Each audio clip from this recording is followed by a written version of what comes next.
खराब था। मुझे 9th क्लास में ही समझ में आ गया था कि मेरा मैथ्स में कुछ नहीं हो सकता। ओए सर, पागल हो गए हो क्या? मैथ्स में एबीसीडी कहाँ से आया? नहीं, मैं केस कर दूंगा आप पे। मेरा वकील किधर है? आयु बेटे, चुपचाप अपनी जगह पे बैठ जाओ, तुम्हारा कोई वकील नहीं है। अच्छा, 2 मिनट रुको, अभी बुलाता हूँ।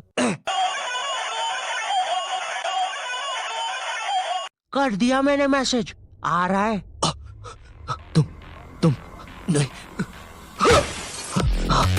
तुम मुझे कभी नहीं पकड़ सकते। अरे लेकिन मैंने तो मजाक किया था, ये तो सच में ही भाग गए। सर भी फूट गया होगा रे खिड़की से। मैथ्स पर मुझे बचपन से ही भरोसा नहीं था। एक बार 5th क्लास में मैंने 9 का टेबल रटा था, 9 घंटे लगा के। अगले दिन स्कूल गया तो एक एबला बच्चा आके मुझे 9 का टेबल लिखने की ट्रिक बता रहा है। भाई 9 का टेबल कौन याद करता है यार? तू ऐसे लिख सकता है, 9 8 7 6 5 4 3 2 1 1 2 3 4 5 6 7 8 9। माँ कसम बता रहा हूँ, उस टाइम वो बच्चा बस मुझे 9 का टेबल लिखने की ट्रिक बता रहा था, लेकिन न जाने क्यों उस टाइम वो मुझे मेरे 9 घंटे की मेहनत पे मूतता हुआ नजर आ रहा था। अरे 9 का टेबल कौन याद करता है? इससे तो 9 घंटे में स्टार उत्सव पे शाकरा का बूम बूम देख लेता। मैंने मैथ्स अकेले पढ़ना ही छोड़ दिया, ग्रुप स्टडीज ही करता था फिर मैं। और ग्रुप स्टडीज ना उन बच्चों के लिए होती है जिन्हें पता होता है कि कौन सा चैप्टर कैसे करना है। ये बच्चे ना अलग ही होते हैं। इनकी कॉपी में मोर का पंख होता है, मोर की कॉपी में इनका पंख होता है। इन्हें पता है कि इन चीजों का हमारे जीवन में क्या उपयोग है। ये लोग अपने सबसे क्लोज दोस्त को भी पूरा नाम लेके बुलाते हैं। युवराज राजेश पाटीदार, इधर आओ। हाँ भाई, मेरे से ही काम है ना कि बाप को भी बुला के लाना पड़ेगा। ये वो बच्चे होते हैं जो घर में भी स्कूल यूनिफॉर्म में बैठ के पढ़ाई करते हैं। ये बच्चे 1 hour 45 minutes पढ़ने के बाद 15 मिनट का ब्रेक लेते हैं। नहीं नहीं, हमारे जैसे नहीं है कि 7 घंटे तक एक ही कॉपी के पन्ने को घूरे जा रहे हैं। उसमें भी कुछ याद तो हो नहीं रहा है। उल्टा 7 घंटे लगातार घूरने से पेपर के आर पार अलग दिखना चालू हो जाता है। आर पार दिख रहा है। Super powers. ए अंधे, पढ़ ले चुपचाप।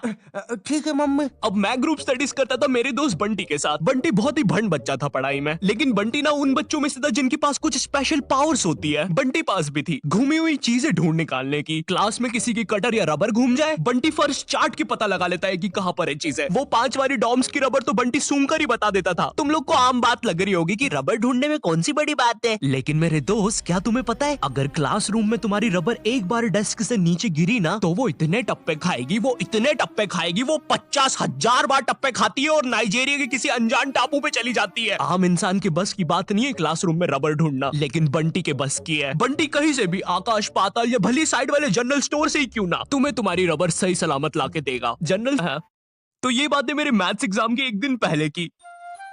ये हैप्पी शिनचैन म्यूजिक क्यों बज रहा है भाई यहाँ पे? इतनी अच्छी सुबह नहीं होती यहाँ पे। ये एडिटर किधर है? रे सेमड़े, तेरे को बोला ना उल्टे सीधे म्यूजिक मत लगाया कर वीडियो में, समझ नहीं आती। प्लीज कोई पुलिस को भेजो, ये मुझे मोमबत्ती के चटके लगाता है। एग्जाम के एक दिन पहले बंटी और मैं साथ में ही पढ़ रहे थे। हम दोनों बहुत टेंशन में थे। मैं इसलिए टेंशन में था क्योंकि ट्रिग्नोमेट्री में जितनी तेज चीजें बदल रही थी उतनी तेज तो मेरी जिंदगी में इंसान भी नहीं बदलते। हे दोस्त, क्या तुम मुझे वो कप दे सकते हो? हाँ क्यों नहीं, 1 मिनट। ये लो। Thank you. बदल गए, फिर से बदल गए। अब वैसे क्या तुम एक जादू देखना चाहोगे? ये देखो, ये एक 5 रुपए का सिक्का है और ये गायब, सिक्का गायब। अरे बाप रे, कहाँ गया वो सिक्का? वो सिक्का कहाँ गया? और 1 सेकेंड, वो इंसान किधर गया? और दूसरी तरफ बंटी है जो कि एग्जाम के दिन इस टेंशन में है कि उसको 5 रुपए की बूमर के साथ नरेश भैया ने हैप्पी हैप्पी स्टिकर्स नहीं दिए। क्या बात हो सकती है? नरेश भैया और मेरे तो संबंध भी अच्छे हैं। अरे ओ भंड इंसान, पढ़ाई कर ले वरना बाप मार मार के बूमर बना देगा। अबे उसमें मारने की क्या बात है? 2 मिनट रुक। ले, बन गया बूमर और बाप मेरा कुछ भी नहीं कर सकता। अभी बर्थडे पे साइकिल दिला रहे हैं, उनकी साइकिल पे बैठ के उनका ही घर छोड़ के भाग जाऊंगा। वैसे तुझे पता है, अगर तू ये नटराज का स्केल अपनी आंखों पे रखेगा तो तुझे एक अलग डायमेंशन दिखेगा। बस इसी चीज से मैं क्लासरूम की खुफिया जगह का पता लगाऊंगा और जब पूरी क्लास लंच करने गई होगी तो मैं साक्षी को लेकर टाइम मशीन में बैठ के कहीं दूर भाग जाऊंगा। अच्छा हाँ अच्छा जी। हाँ, एक बार और बोला तो तेरा मुंह तोड़ दूंगा। अच्छा 1 सेकंड, टाइम मशीन मतलब time travel, time theory, Albert Einstein और स्टीफन हॉकिंग्स को जानता है तू? नहीं तो। अच्छा है वो लोग भी तुझे नहीं जानते, वरना ये सुनने के बाद तो वो इसी नटराज के स्केल से तेरी नाभि पे इतने चमेट बजाते ना। हैं? बस चमेट बजाते। अल्बर्ट अगर मैं वहाँ पे होता तो उस बच्चे की स्पीड ब्रेकर जैसी नाभि पे अपनी साइकिल का पहिया चढ़ा देता। हाँ, और मैं होता तो अपनी इक्वेशन E=mc² में से E और स्क्वायर हटा के उस बच्चे को MC बोल देता। सच में अल्बर्ट, तुझे पता है ना मैं तेरे इन्हीं बकवास जोक्स की वजह से पैरालाइज हुआ था। तू मान क्यों नहीं लेता कि तू बहुत ही अनफनी है? अच्छा ठीक है। अल्बर्ट, मेरा वो मतलब नहीं था। कम ऑन यार अल्बर्ट, तू हमेशा अल्बर्ट सांस नहीं आ रही भाई, उठा दे प्लीज। मुझे समझ में आ गया था कि बंटी और मेरे बस का नहीं है मैथ्स, इसलिए मैंने अपने एक और दोस्त राजू को फोन लगाया। राजू ना मेरी जिंदगी का डेकी सुकी था, मतलब वो बस मेरी जिंदगी के पढ़ाई या होमवर्क वाले एपिसोड्स में आता था, बस इसके अलावा हम एक दूसरे के बारे में कुछ नहीं जानते थे। राजू और मेरी कॉल पर बात हुई। Hello hello Raju, hello hello, आवाज आ रही है? राजू, हाँ वो राजू बेटे, एक पराठा खाएगा कि दो? मम्मी 2 खाऊंगा। हेलो राजू वो बोले बेटे टमाटर की सब्जी बना दूं ना? हाँ मम्मी। हेलो राजू, मैं बोल रहा था बेटे कच्चे टमाटर खाएगा कि पक्के? कच्चे मम्मी। राजू बेटे लेकिन पक्के भी तो खाने चाहिए। फिर पक्के बना दो। दो सब्जी मैं नहीं बनाऊंगी। राजू ने मुझे कॉल पर बताया कि उसके मम्मी पापा रात में किसी काम से बाहर जा रहे हैं, तो हम रात में उसके घर पढ़ने आ सकते हैं। अब देखो, मैंने और बंटी ने आज तक किसी दूसरे के घर, क्या खुद के घर पर भी रात में कभी पढ़ाई नहीं की थी। भाई हमको पता ही नहीं था कि ऐसा भी कर सकते हैं। हम उतने विकसित ही नहीं थे तब। बंदर के जाने अदरक का स्वाद वाली कहावत हो रही थी हमारे साथ।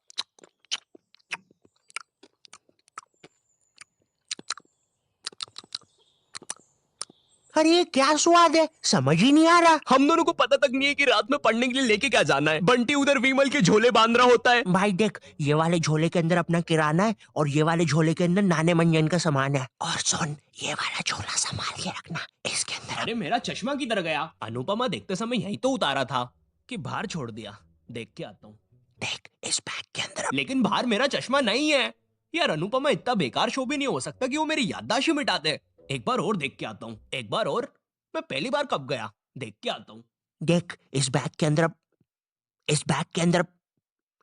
अंदर अपने पैसे हैं। और तूने मच्छर अगरबत्ती और भाले बंदूक रख ली है ना? भाले बंदूक क्यों बे? अरे पागल, उधर शिकारी या भालुओं ने हमला किया तो। अरे ओ बंटी पगलेट, ग्रुप स्टडीज करने जा रहे हैं अमेज़न के जंगलों में नहीं। और बस कर, मेरे बाप कितना सामान पैक करेगा? एक रात के लिए ही जा रहे हैं? हम लोग रात में राजू के घर पहुंचते हैं, ऑफ कोर्स पढ़ाई का सामान लेके, और एक बड़ी सी 5 लीटर की थम्स अप की बोतल भी लेके, जिसके अंदर थम्स अप भी नहीं है, पानी भरा हुआ है। क्यों? किसी को नहीं पता। बंटी लेके आया था और इस भंड मनुष्य से पूछ रहे तो बता भी नहीं रहा। बाद में राजू ने थोड़ा फोर्स किया तो पता है ये भाग के बाहर गया और बोतल के पानी से एक बकरे को भिगा के आ गया, वो भी ठंड में।